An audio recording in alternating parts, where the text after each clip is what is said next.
अभी देखते हैं इलेक्ट्रिक डिस्चार्ज मशीनिंग। सबसे पहले प्रिंसिपल देखेंगे इलेक्ट्रिक डिस्चार्ज मशीनिंग का। एकदम इजी लैंग्वेज में बताता हूँ मैं। इसमें क्या होगा, इलेक्ट्रिक स्पार्क प्रोड्यूस होगा टूल एंड वर्कपीस के बीच में।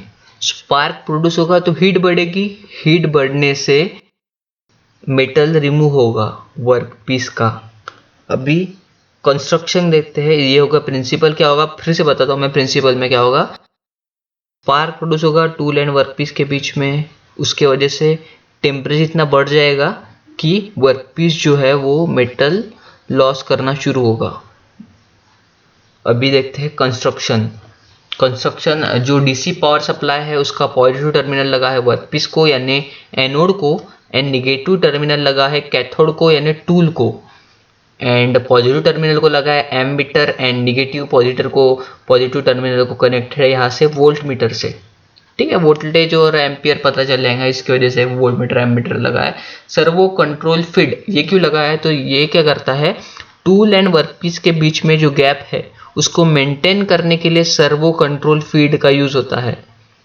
ठीक है, एंड ये है इलेक्ट्रिक फ्लूइड, ये टूल है यानी कैथोड पहले बता दिया मैंने।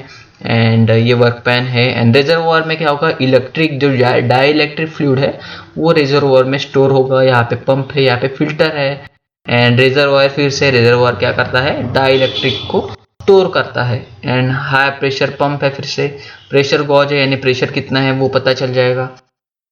अभी देखते हैं ये जो टूल एंड वर्कपीस के बीच में जो गैप है वो गैप को बोलते हैं स्पार्क गैप।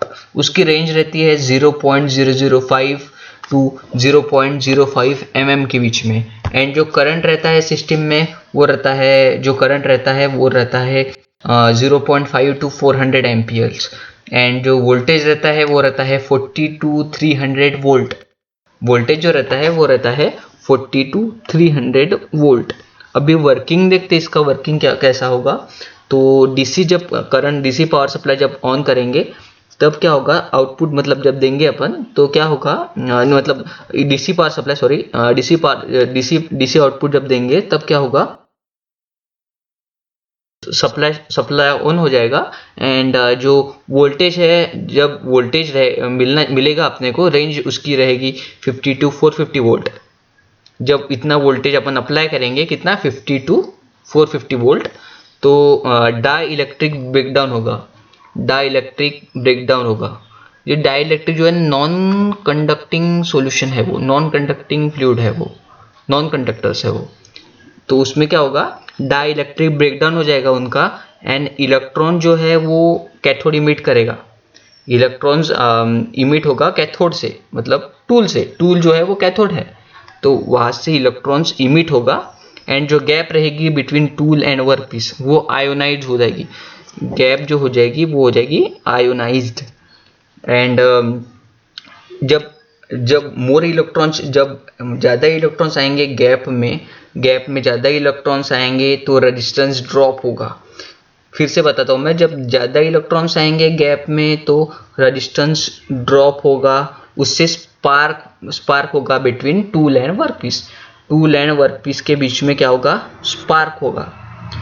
वो स्पार्क जो रहेगी उसकी वेलोसिटी ज़्यादा रहेगी एंड एक्सेलरेशन भी ज़्यादा रहेगा। ठीक है, एंड अल्टीमेटली उसके बाद क्या होगा, कॉम्प्रेशन शॉक वेव्स फॉर्म हो जाएंगे। ठीक है, कॉम्प्रेशन शॉक वेव फॉर्म हो जाएगा। तो शॉक वेव फॉर्म होने के कारण यहाँ पे टेम्परेचर बढ़ जाएगा टूल एंड वर्कपीस के बीच में। ठीक है, टूल एंड वर्कपीस के बीच में टेम्परेचर बढ़ेगा। वो टेम्परेचर से क्या होगा, वर्कपीस के ऊपर, मतलब ये जो मेटल है वर्कपीस एंड जो एनोड है वो मेटल रिमूव हो जाएगा, मतलब मेल्ट हो जाएगा, उससे मेटल रिमूव हो जाएगा। ठीक है, स्पार्क होगा, स्पार्क से क्या होगा, टेम्परेचर बढ़ेगा और वर्कपीस का मेटल रिमूव हो जाएगा। अभी ये जो प्रोसेस है एकदम माइक्रो सेकंड में हो जाएगी, एकदम कम टाइम में हो जाएगी। अभी आपके दिमाग में क्वेश्चन आता होगा कि इसका पॉजिटिव टर्मिनल वर्कपीस को क्यों लगा है एंड निगेटिव टर्मिनल टूल को क्यों लगा है। एंड इसमें मेटल जब मेल्ट हो रहा तो वर्कपीस का भी मेल्ट हो रहा है, तो फिर टूल का भी होना चाहिए, टूल का क्यों नहीं हो रहा। तो ये दोनों का एक ही आंसर है कि जब जो मेटल है, मेटल जो है वो इलेक्ट्रिक एंड मैग्नेटिक फील्ड का है, मतलब electric and magnetic field act हो रही है दोनों पे, मेटल पे, ठीक है, हीटेड मेटल पे। एंड जो जो कॉम्प्रेसिव फोर्स है वो एक्ट हो रहा है टूल पे, ठीक है, कॉम्प्रेसिव फोर्स एक्ट हो रहा है टूल पे। तो इसके वजह से क्या हो रहा है, जो टूल का मेटल रिमूवल रेट है, मतलब टूल जो मेटल मेल्ट कर रहा है टूल, वो एकदम कम है एज कंपेयर टू वर्कपीस का जो है मेटल ज़्यादा मेल्ट हो रहा, ठीक है। ये हो गई इसकी working. And please like and subscribe करिए मेरे यूट्यूब चैनल को। Thank you for watching.